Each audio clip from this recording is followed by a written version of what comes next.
The conference room smelled like stale coffee and expensive wood polish. I sat at the far end of the long table, my back straight, my hands folded tightly in my lap. The polished brass nameplate in front of me read Leah Bennett. I hadn't heard that name spoken in this house in almost a decade. Not fondly, anyway. Across from me sat my parents Margaret and Daniel Bennett, the picture of composed entitlement.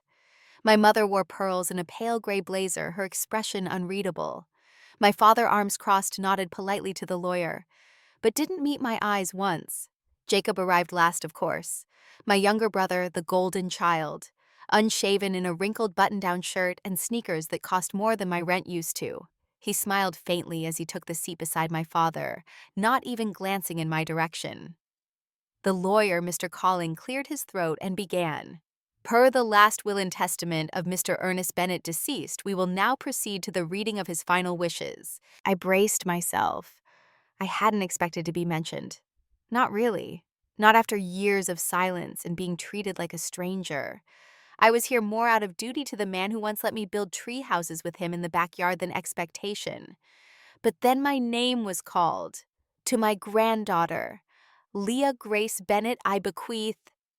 Excuse me, my father interrupted, raising a hand. We'll be accepting Leah's portion on her behalf. She hasn't been actively involved with the family for years. She has no interest in these matters. I blinked. My mouth opened, but no sound came out. The room went quiet. The lawyer looked startled. My mother gave a small, practiced smile.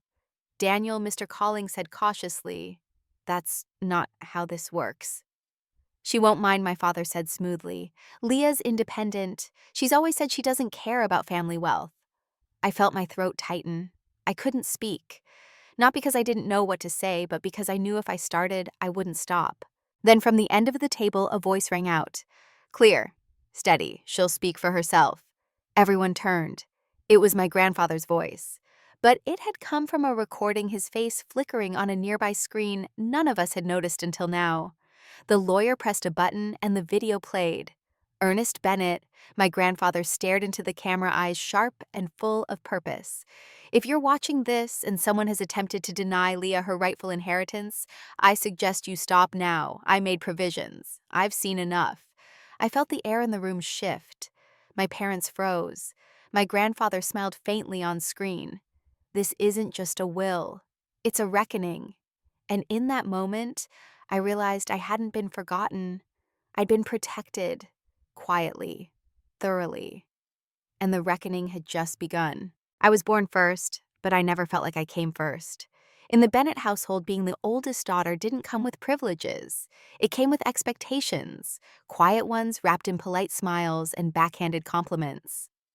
I was the responsible one, the overachiever, the child who never caused trouble, the one who always knew how to fix her own problems even when she was too young to have them. Jacob came 3 years later, and with his arrival, something shifted. He wasn't just the baby of the family. He was the bright hope, the one my parents saw themselves in. From the moment he could walk, Jacob was praised for the most mundane things, tying his shoes, drawing a crooked stick figure, saying something that made my father laugh. I remember being 8 years old, holding up a science fair ribbon for first place. My mother barely looked up from her wine glass. "That's wonderful, dear," she said. "Did you hear Jacob sang a solo in music class today? He didn't win anything." He sang off key, but still he was the star. By the time I was a teenager, the pattern was set. If Jacob got a C in math, it was a triumph worth celebrating. He worked so hard, they said. If I got an A- in calculus, I was asked, what happened? If I wanted to join the debate team, I was told not to be too aggressive. If Jacob joined, they called it leadership potential. It wasn't that they hated me. They just didn't know how to value me. I was useful, reliable, emotionally muted, a straight line in a household full of circles. At 17, I applied to architecture school without asking for help. I got in, full scholarship. My parents congratulated me the same way they did when I got my driver's license, polite, quick, and vaguely distracted. I packed my bags alone. The day I left, Jacob was getting ready for his first football game. They drove him to practice. I took a taxi to the airport. College was a breath of fresh air. For the first time, I was surrounded by people who saw me, really saw me for what I was building. My professors respected me. My classmates asked for my opinion. I won a design competition in my second year, and a firm in New York offered me a summer internship. Still, I called home sometimes. I wanted to share the good news. My mom always answered kindly, always asked about the weather. That's great, Leah. By the way, Jacob's been cast as the lead in the community play. Every call ended with that gentle shift away from me and toward him. I stopped calling. After graduation, I moved to Chicago and joined a small but ambitious architecture firm. I worked long hours, slept on couches, took freelance gigs on weekends to make rent. In 4 years, I climbed to lead designer and became known for my sustainable city housing concepts. My name started appearing in trade journals. I was invited to speak at a design conference in Berlin. I sent an email to my parents about it, a link to my talk. No response. A week later, I got a birthday card signed Love Mom and Dad. P.S. Jacob's moving back in while he figures out his next move. His next move had already been 5 startups deep. All of them failed. He had investors, friends with connections, mentors. Still, every time his plans collapsed, he landed safely in their home on their dime with their sympathy. When I bought my first condo at 29, a one-bedroom in a rehabbed building, I had helped redesign. I sent them photos. Mom's reply, "You've always been good at taking care of yourself. You make it easy for us." They meant it as praise, but it sounded like permission to ignore me. I wasn't easy. I just had no choice. I stopped attending family holidays. I stopped flying home for birthdays. I didn't want to sit through another dinner where Jacob was toasted for doing the bare minimum, while I was treated like a guest who stayed too long. At first, they protested. Then they adjusted. Eventually, I became an afterthought. Until Grandpa got sick. He'd always been different. Quiet, observant, a retired engineer with hands that trembled, but eyes that still lit up when I talked about my projects. He used to send me articles about design, always with little handwritten notes in the margins. "You'd like this," he'd write. "Reminds me of your 5th grade model city." He believed in me. Not loudly, not with fanfare, but consistently. He showed up to my college graduation even when my parents didn't. He sat in the 3rd row clapping with shaking hands beaming when I walked across the stage. So when he passed, I grieved harder than I expected. Not just for him, but for the one thread that still tied me to my family. When the letter from the lawyer arrived summoning me to the will reading, I hesitated. I had no idea why he would include me. I hadn't spoken to my parents in nearly 2 years. But then another letter came. From Grandma. Handwritten. Slanted cursive. Simple words. "Leah, your grandfather made sure you'd be there. Please come. Love, Grandma." That letter sat on my kitchen table for days. I picked it up every morning, read it again every night. In the end, I packed a bag and flew back to Boston. Not for the money, not for the family, but because something in my gut whispered, this time, they're not going to get away with it. The morning of the will reading, I arrived at the law office 20 minutes early. The receptionist offered me coffee, which I declined. I sat on the soft leather chair in the waiting room, rehearsing what I might say if anyone tried to tell me I didn't belong there. But I didn't expect it to happen so quickly. The door opened, and my parents entered like they owned the place. My mother's heels clicked sharply on the marble tile. My father gave a curt nod in my direction. No hug, no hello. Just that same cold, appraising glance that had followed me my entire life. Jacob arrived next 5 minutes late and carrying a paper cup of something that smelled like cinnamon syrup and caffeine. His smile was casual, like this was a brunch invitation. "Leah," he said, like he just remembered I existed. I gave him a polite nod and turned away. We were led into the conference room. High ceilings, dark wood, a long table that felt like a battlefield. Mr. Calling the family's longtime lawyer sat at the head, adjusting his glasses as he organized the documents. "We'll begin shortly," he said. "We'll be reading Ernest Bennett's final testament in full, including instructions for the distribution of the estate." My parents leaned forward immediately. My father looked almost impatient, like he was waiting for the punchline of a joke only he understood. Mr. Calling began reading. There were donations to charities, some specific mementos and heirlooms designated to close friends. Then he reached the section regarding the grandchildren. To my grandson, Jacob Andrew Bennett, I leave. My mother exhaled softly, a satisfied smile tugging at her lips. A sum of $50,000, and my collection of antique watches. Jacob raised his eyebrows. He clearly hadn't expected anything beyond pocket money. Then came the next line. To my granddaughter, Leah Grace Bennett. The air shifted. I leave the remainder of my liquid estate, including all financial assets not already allocated, as well as controlling interest in Bennett Design Group, my investment property in Vermont, and the family home in Beacon Hill. There was silence. Utter, total silence. Then my father scoffed. "Excuse me," he said, voice sharp. "That must be an error." "No error," Mr. Calling replied calmly. "This was verified and notarized.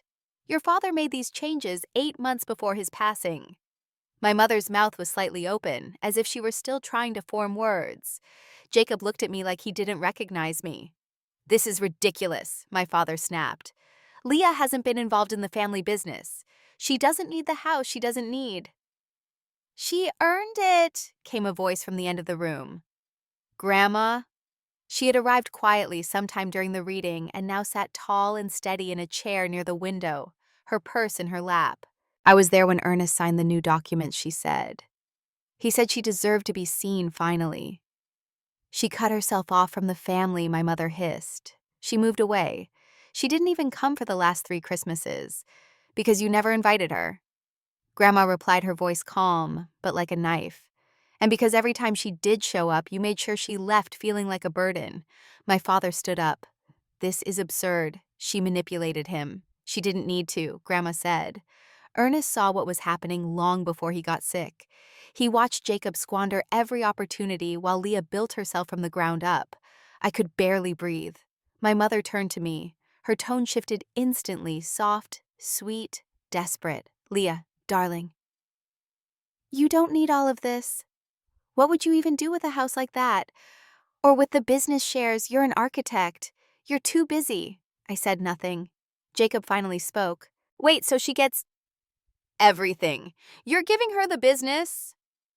Mr. Calling nodded. "Per the will, Ms. Bennett is the sole heir to Ernest Bennett's remaining financial assets and holdings, with the exception of the gift made to you." Jacob turned to our father. "You said I'd take over Bennett Design." "I assumed you would," my father growled. "It was always meant for you." "It was never meant for you," Grandma said, her eyes fixed on him. "You just assumed no one would challenge you." My mother's voice was suddenly sharp again. "Well, we'll contest it. This isn't over." "No," Mr. Calling said, sliding a folder across the table. "It is. There's a clause your father inserted specifically to prevent this." My father opened the folder and read the top page. His jaw clenched, his face flushed. "What clause?" Jacob asked, leaning forward. "If anyone attempts to alter or challenge the allocation of assets in this will," Mr. Calling explained, "they forfeit their claim to any inheritance, including indirect beneficiaries." My parents were speechless. "He knew you'd try," Grandma said simply. "That's why he made sure you couldn't." It was my turn to speak.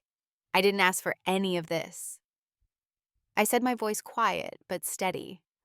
"But I'm not going to apologize for it either. I've spent my whole life being told I was too capable to need anything, too self-sufficient to deserve attention. And now for once, someone saw through that." I turned to Jacob. "I hope you use what Grandpa gave you wisely." He didn't answer. My parents stood in silence, defeated not by me but by their own arrogance. They didn't lose the inheritance today. They lost the illusion that they controlled everything.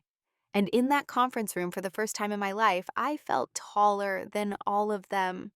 I wasn't just present, I was undeniable. The silence didn't last. It never does. By the time I got home that evening, my phone had already begun buzzing nonstop. The first few messages were from my mother, long-winded, passive-aggressive monologues disguised as guilt trips. "You ambushed us, Leah. That wasn't what Grandpa intended. I hope you're happy tearing the family apart over some money." Then from my father, "You manipulated your grandmother and that lawyer. You've always been ungrateful. You think a few years of working and paying rent makes you deserving of our legacy. He always used the word our, as if he built it, even though Grandpa had founded the company from scratch and maintained it with his bare hands. Jacob's text came last. I didn't ask for any of this, it said. Simple. Cowardly. I didn't reply. Instead, I turned off my phone, locked it in a drawer, and sat on my sofa with a cup of mint tea, hands trembling. I'd spent so long preparing for the possibility of rejection, of being left out. I hadn't considered how much louder the hate would get when I was finally included. The next day, Grandma called. They're furious, she said. I thought you should know. I figured. You okay? I paused, then laughed. No, not really. But also, maybe for the first time, yes. She was quiet for a moment. Then she said something I'd never forget. You did nothing wrong, Leah. Sometimes the right thing feels unbearable because you're the first to do it. That night, the real storm hit. It started with a post on Facebook from my mother, a photo of Jacob at age 7 holding a homemade model airplane. The caption read, "Proud of our son. Always the dreamer, always full of heart. Some people inherit money, others inherit love, values, and vision. Guess which one lasts longer?" The comments poured in. Oh, Margaret, you and Daniel raised such a good boy. Sad how greedy people forget their roots. I saw that girl once at church, always seemed cold. They didn't tag me, but they didn't need to. Then came the calls from extended family. Aunt Marlene from Connecticut, Cousin Teresa, Uncle Jeff. Each one a variation of the same message. Maybe you should reconsider. Your parents have done so much for you. Be the bigger person. Why does it matter? You're already successful. That last one broke me more than the rest. As if success meant silence. As if because I'd worked my way through school, never asked for a dime, and lived within my means, I no longer had the right to accept what was mine. But I didn't engage. Instead, I got to work. I contacted Mr. Calling and asked for access to the business transition documents Grandpa had prepared. We scheduled a meeting to review company shares voting rights and the steps needed to assume my position as majority stakeholder. I'm not just inheriting this, I told him. I'm honoring it. I want to understand every part of the business. He gave me a long look and smiled. I think Ernest knew you'd say that. Meanwhile, my parents launched what I could only call a whisper campaign, subtle enough to avoid legal trouble, vicious enough to make me feel it. They sent letters to business partners expressing concern about my readiness to handle the company. They called Grandma suggesting she should intervene before I ruined everything Ernest built. They even sent flowers to my office with a note, "Family is still family. Let's not make this harder than it needs to be." I gave the flowers to the front desk staff, but it wasn't just them. I started noticing a coldness in the voices of people I'd once called family. The cousin who suddenly couldn't make it to our coffee date. The uncle who stopped replying to my messages. The friend from childhood who shared my mother's post with a supportive comment. It was like walking through a fog where everyone knew something about me I hadn't said. One night I broke. I was sitting on the balcony of my condo staring out at the city when it all crashed down. The weight of the isolation. The hurt of being labeled greedy, manipulative, disloyal for accepting what my grandfather had freely given. I cried. Not soft tears. Ugly chest-heaving sobs for the girl who had tried so hard for so long to be loved on their terms. For the young woman who now had to defend herself for simply existing. When the tears stopped, I sat in silence. And then, like clockwork, Grandma called. "I think it's time you heard the full story," she said. She told me how for years Grandpa had noticed what was happening, how he'd watched me show up to every holiday with a gift and a smile, and leave feeling like a stranger. How he'd once overheard my parents say Leah doesn't need anything. She's not like Jacob. And how after hearing that, he began making changes. Quietly, deliberately, legally. "I helped him," she said. "We didn't want to tell you until everything was in place. We knew they'd come for it." I was stunned. All of this was planned. Not to punish them, she said, but to protect you. Your grandfather didn't want you to go through life always giving and never receiving. He saw how much you carried. He just didn't want you to carry it alone anymore. I wept again, but this time it wasn't from pain. It was from knowing finally I hadn't been invisible.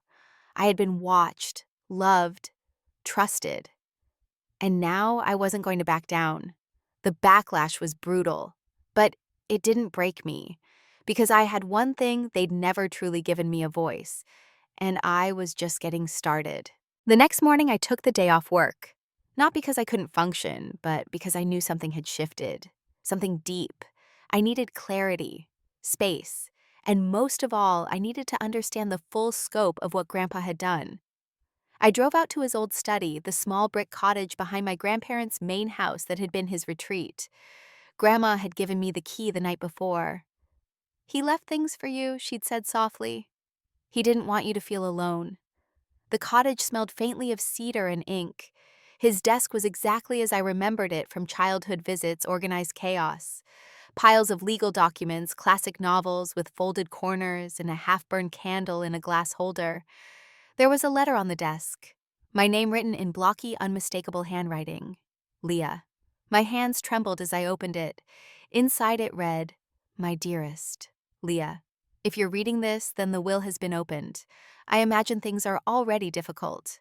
I wish I could have done this while I was still around to defend you, but I knew they'd try to silence you again. That's why I had to be thorough. I saw everything, sweetheart. I saw the way you stayed quiet at dinners while Jacob was praised for nothing more than breathing. I saw the way you were expected to carry your own weight while he was carried by everyone else. I saw the way you stopped calling home, not because you didn't care, but because you got tired of being invisible. I want you to know you were never invisible to me. That's why this business, this inheritance, this legacy, it's not just about wealth. It's about setting the record straight, about naming what should have been named long ago. You are the strongest person in this family, and it's time the world knew that. I left more than just assets. I left evidence, protection, strategy. Open the black filing cabinet, bottom drawer, everything's there. Love you always, Grandpa. I sat there for a long moment, the letter pressed to my chest. Then I stood, walked to the black filing cabinet in the corner, and pulled open the bottom drawer. Inside was a thick folder labeled Bennett, Family Asset Restructure, Private, and just beneath it, another folder hand-labeled in all caps, Documentation of Patterned Favoritism.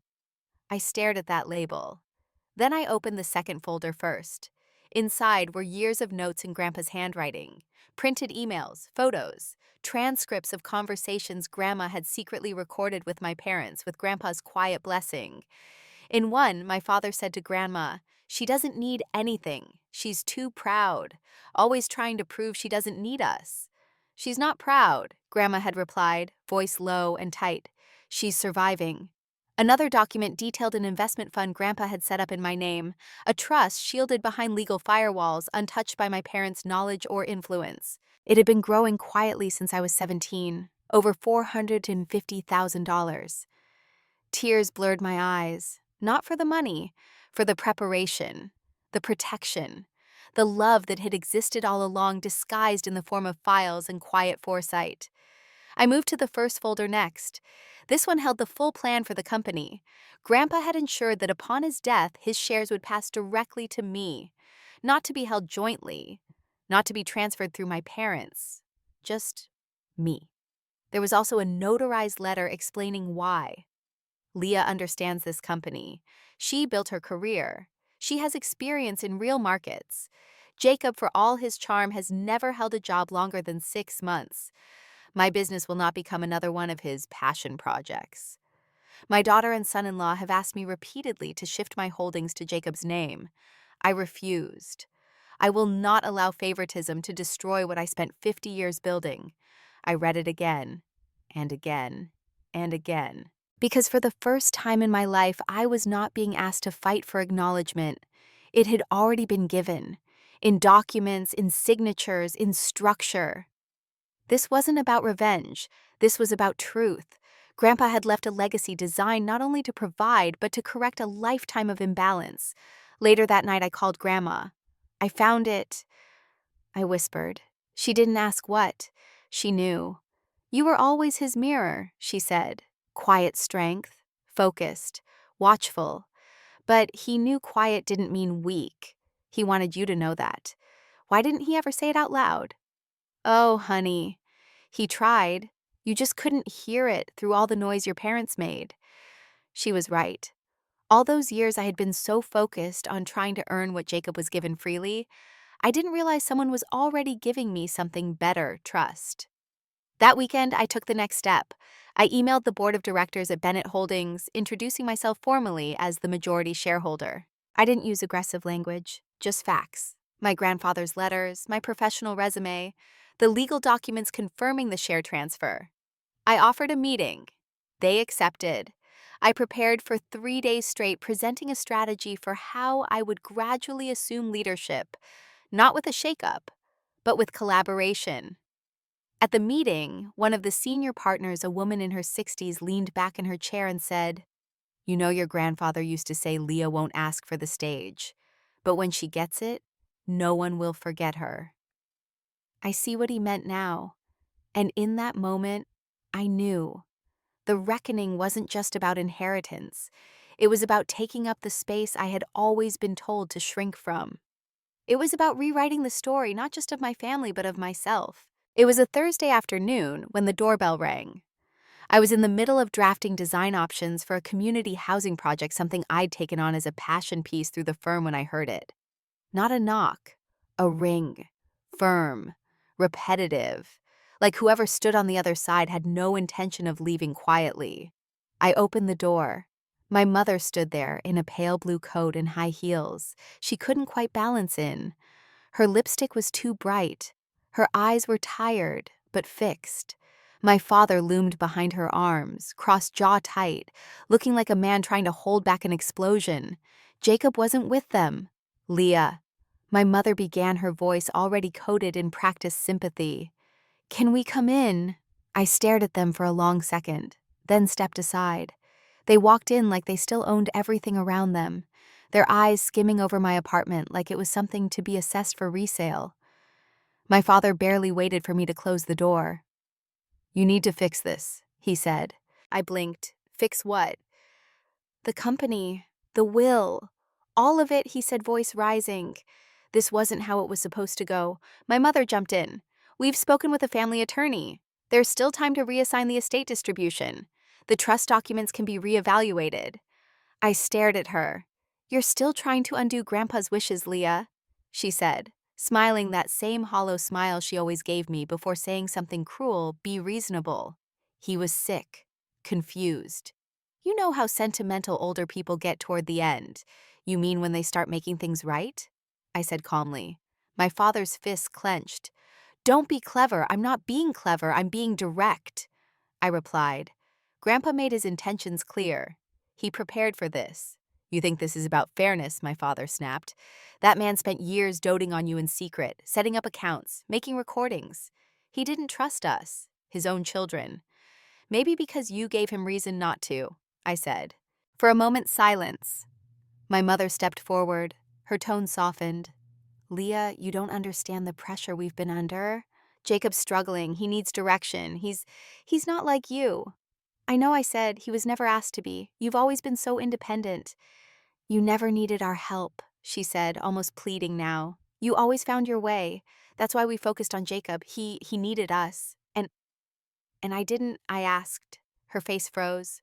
There it was, the moment, the confession they never wanted to give, the truth they'd always skirted around, the twisted justification they'd built their parenting on, that if one child could survive without help, they owed nothing to her, only to the one who failed repeatedly. "I was a child," I said, quietly. "You don't get points for ignoring me because I didn't cry loud enough." "You were always ungrateful," my father muttered. "No, I was always silent." "There's a difference." He took a step forward. "We want the house returned to the family." I almost laughed. "You mean the house I now legally own?" He bristled. "You're playing semantics." "No, I'm honoring Grandpa's decision." My mother's eyes narrowed. "Don't do this. Don't turn this into a war." "You already did," I said, "when you tried to claim my inheritance before the lawyer even finished reading the will." "It's not about money, Leah," she said softly. "It's about family." "That's a funny thing to say to the daughter you tried to write out of existence." She flushed. And then the tone shifted. My father slammed his hand on the kitchen counter. "You have no idea what we sacrificed for you." "List it," I said. "Let's hear it." What, he growled. "You just made a claim." "Let's back it up.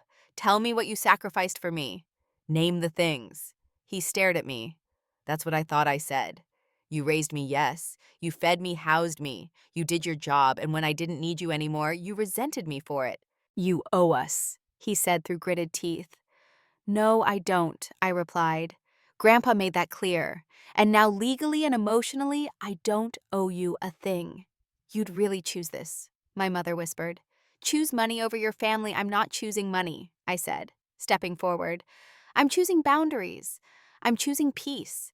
I'm choosing to stop proving myself to people who never clapped for me." My father was shaking, not with fear, but with fury. He looked around my apartment one more time. "Enjoy it while it lasts, because once the novelty wears off, you'll be left with nothing but your pride." He turned to leave. My mother hesitated. "Leah, don't make this permanent." "It already was," I said. And they left. No dramatic slamming of the door, no final insults, just two people walking out of a room where they no longer held control. I locked the door behind them, then stood in my living room, staring at the place where my family had stood, and where for the first time in my life they didn't get the last word. The days after my parents stormed out were strangely quiet. Not silent in the lonely, echoing way that used to gnaw at me, but in a way that felt clean necessary, like the air after a storm. For the first time in years, I wasn't waiting for a call that would never come. I wasn't checking my messages for approval that would never arrive. I wasn't planning my life around someone else's version of my worth. The absence of their voices was an unexpected kind of peace. I took a week off work, not because I was broken, but because I wanted space to decide what came next, not out of survival, but intention. Each morning I made coffee and sat on my small balcony watching the sun rise over the city skyline. The same view I had taken for granted 100 times now looked different, like a skyline that belonged to me, a skyline I had earned. I started journaling again. Not about them, not about pain, but about plans. I listed out everything I'd put off in the name of later, because I was too busy proving I was worth something. Pottery class, volunteer mentoring, visiting Barcelona, learning to cook something that wasn't microwaved or takeout. By day 5, I'd already signed up for a local ceramics course. My first class, I walked in and took a seat near the back. The room smelled like clay and paint thinner, and I loved it. The instructor, a woman in her 60s with silver-streaked braids and paint-stained overalls, smiled at me with zero pretense. "First-timer?" she asked. I nodded, totally clueless. "Perfect," she said. Clueless is a great place to start. I hadn't realized how much I missed learning for no other reason than joy. At home, I began unboxing things that had sat untouched for years: old sketchbooks, design journals, a dusty violin case from middle school. I didn't try to become the best at anything. I just let myself remember who I was before approval became currency. I started saying yes to invitations too. My friend Tasha had always invited me to game nights, dinner parties, hiking trips. I used to say maybe because I didn't want to show up without accomplishments to report. Now I just said, sure. And something surprising happened. People noticed the shift, not because I became louder or flashier, but because I became stiller, more grounded. My team at work saw it in how I led meetings less defensive, more collaborative. Clients complimented my designs, calling them bold and refreshing. My manager pulled me aside after a presentation one day and said, "You've got this quiet fire lately. Feels like you finally believe you belong." I smiled. I think I do. The biggest shift, though, came with Grandma. We'd always had a soft connection, but now something deeper settled between us. She called every Sunday. Sometimes we just talked about the weather, other times about Grandpa. His quirks, his stubborn optimism, the way he used to leave handwritten notes tucked in our bookshelves. One day she mailed me one of his old sketchbooks. Inside was a page that read in his familiar boxy handwriting, "Leah, you were never invisible. Some people just never learned how to look." I pressed my hand to the page and cried, not from sadness, but from recognition. It was the first time I truly let myself believe that maybe, just maybe, I'd never been the problem. Then the unexpected happened. Jacob reached out. Not with a demand, not with a guilt trip, but with a message that read, "Hey, you got time for coffee sometime? No pressure. Just want to talk." I stared at the message for a long time and finally replied, "Okay, I have time on Thursday." We met at a small coffee shop halfway between our neighborhoods. He looked different. Tired, yes, but also lighter. Like someone who had finally stopped pretending. "I owe you an apology," he said before I even sat down. I blinked. He continued, "For letting them speak for me. For not stepping in when they tried to erase you. For all the years I let them treat your silence like absence." I didn't say anything, just let the words hang in the air. "I never wanted your share," he said. "I didn't even know about half of it. When they told me what Grandpa did, how he set it up, I was shocked and angry. But not at you, at them, at myself." I nodded slowly. "I always thought you were cold," he admitted, "because you never fought them, but now I see it wasn't cold. It was quiet resistance." We talked for an hour about growing up, about the pressure of being the golden child and the resentment of being the forgotten one, about how both roles were prisons, different bars, same lock. He told me he was thinking of going back to school, something practical this time, something he chose, not them. "I want to earn something, for once," he said. I smiled. "I think that's a good start." We agreed to meet again, no dramatic promises, just small, real steps. 6 weeks later, I stood in my condo, my space, and looked around. It wasn't fancy, but it was full of books I loved, art I had made, a half-finished mug from class, a framed photo of me and Grandma in her garden, both of us laughing. I realized I had built something far more valuable than an inheritance. I had built a life. It was a gray Tuesday morning when I found the envelope. I had come back from my pottery class, my hands still dusted in dry clay, when I noticed it sticking halfway out of the mail slot in my door. The handwriting on the front was unmistakable, blocky, slow, intentionally clear. It was Grandpa's. I stood there for several minutes, just staring at it, my breath catching in my throat. My fingers trembled slightly as I took it from the slot and walked to my kitchen table, heart thudding like a drum. The envelope was thick, sealed with a careful line of glue, and a small blue sticker, the kind Grandpa used when he sent out birthday cards. My full name was written across the front, Leah Grace Bennett. No abbreviations, no nicknames. I sat down and opened it slowly, afraid the paper might dissolve in my hands if I rushed. Inside was a single handwritten letter on thick cream-colored paper. "Leah, if you're reading this, then the will has been read. And knowing your father, it didn't go smoothly. I suspect voices were raised, eyebrows furrowed, and someone said something about doing what's best for the family. Let them. I wrote this because I wanted you to hear one final truth from me, unfiltered, uninterrupted, and without anyone else trying to speak over you. Leah, I saw everything. Not just recently, always. I saw you coming home late from your high school job, still managing straight A's, while your parents clapped for Jacob's C in geometry. I saw you volunteering at the animal shelter on weekends, while he played video games for 12 hours straight.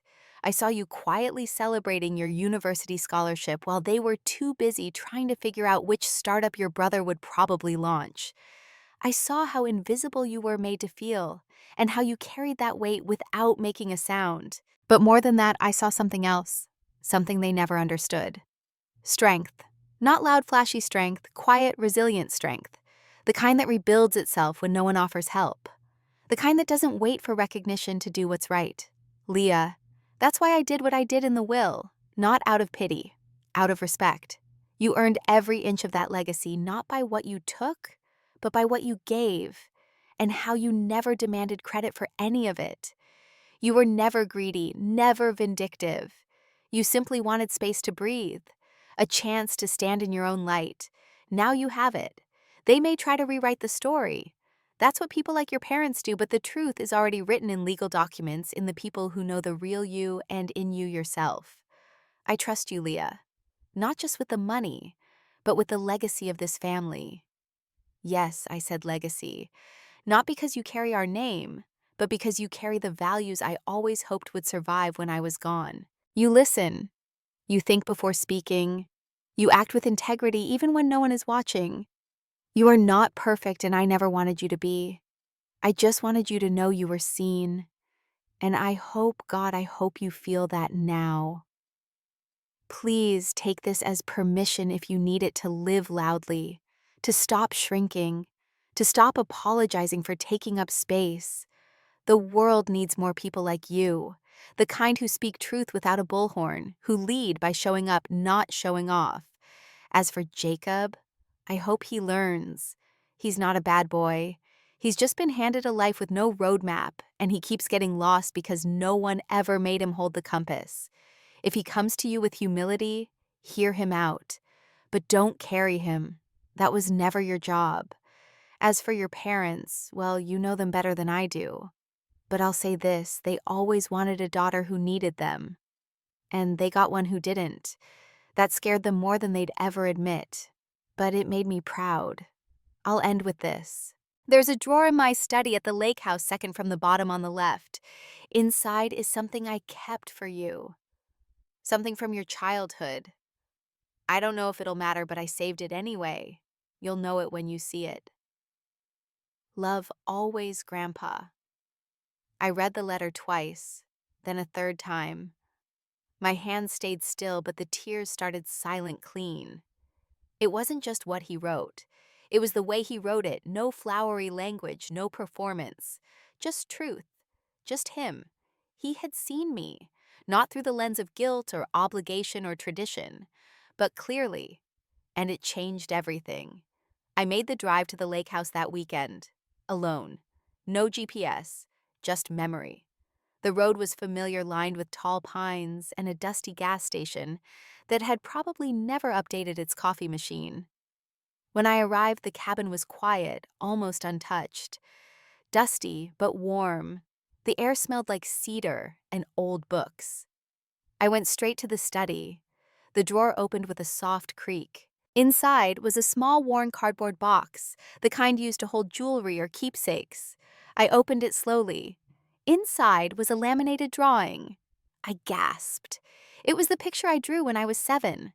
A little girl with a cape standing on a hill facing a giant storm. Written across the top in crooked marker letters was, "Leah saves the day." On the back, in Grandpa's handwriting dated 2002. She already has.